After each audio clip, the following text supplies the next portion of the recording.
Okay, we're going to continue on in our Father's Word. This is 1 Kings chapter 18, verse 33. And he put the wood in order and cut the bull into pieces and laid it on the wood. And he said, fill 4 water spouts with water and pour it on the burnt sacrifice and on the wood. And then he said, do it a second time. And they did it a second time. And he said, do it a third time. And they did it a third time. So the water ran all around the altar. And he also filled the trench with water. And it came to pass at the time of offering of the evening sacrifice that Elijah the prophet came near and said, Lord God of Abraham, Isaac, and Israel, let it be known this day that you are God in Israel, and I am your servant, and that I have done all these things at your word. Hear me, O Lord, hear me, that this people may know that you are the Lord God, and that you have turned their hearts back to you again. Then the fire of the Lord fell and consumed the burnt sacrifice and the wood and the stones and the dust, and it licked up the water that was in the trench.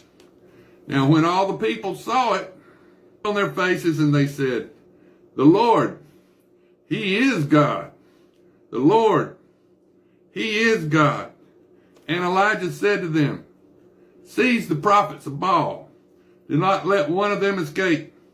So they seized them, and Elijah brought them down to the brook Kidron and executed them there. And Elijah said to Ahab, go up, eat and drink, for there is sound of abundance of rain.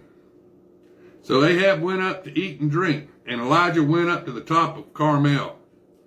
And he bowed down to the ground and put his face between his knees. And he said to his servant, go up now, look toward the sea. So he went up and looked, and there is nothing. And 7 times he said, go again. Then it came to pass, the 7th time he said, there is a cloud as small as a man's hand rising out of the sea.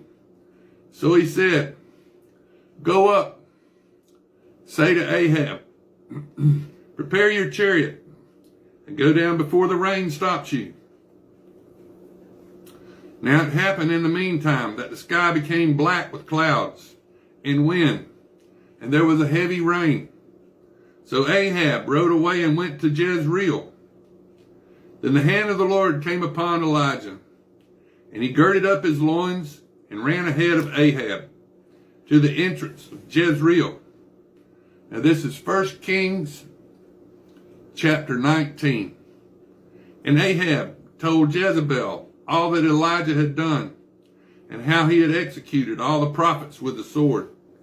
And Jezebel sent a messenger to Elijah, saying, so let the gods do to me, and more also, if you do not make your life as the life of one of them by tomorrow about this time.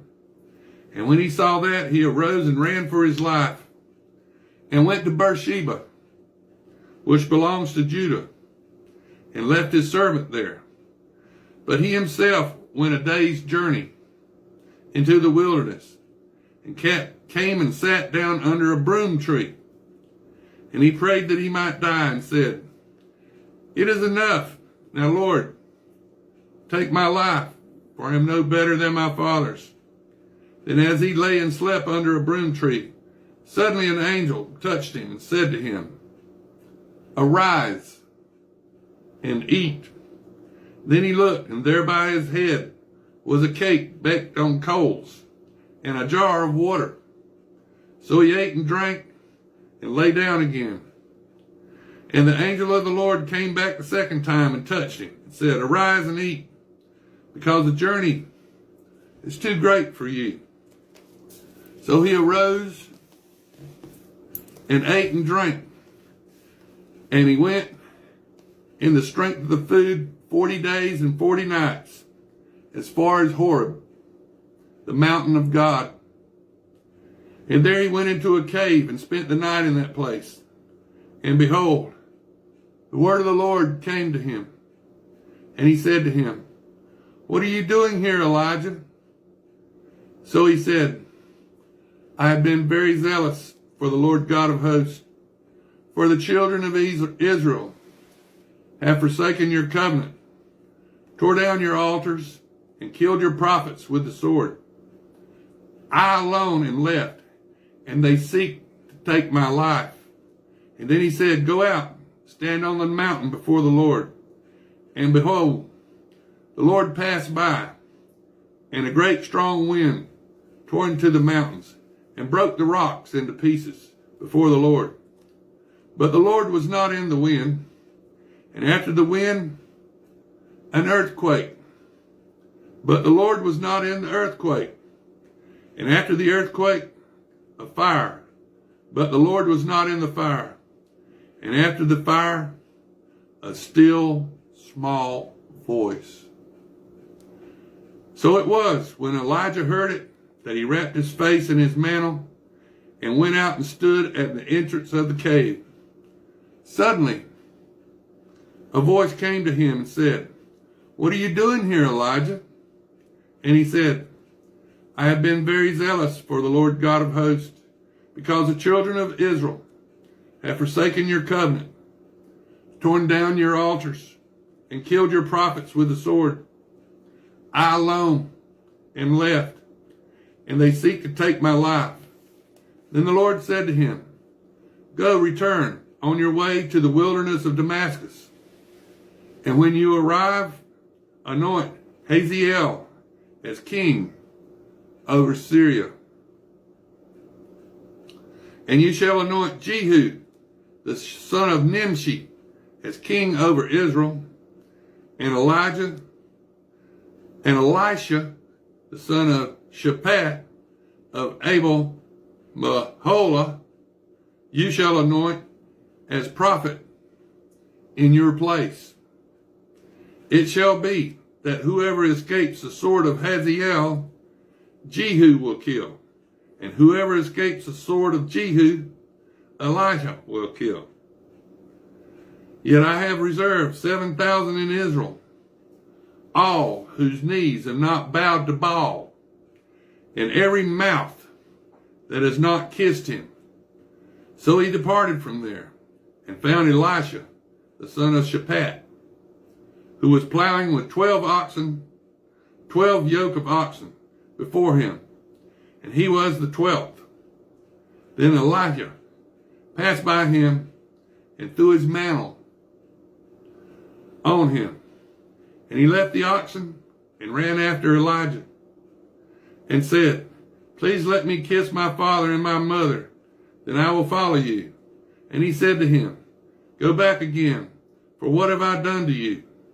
So Elisha turned back from him, took a yoke of oxen, and slaughtered them and boiled their flesh, using the oxen's equipment, and gave it to the people, and they ate. Then he arose and followed Elijah and became his servant.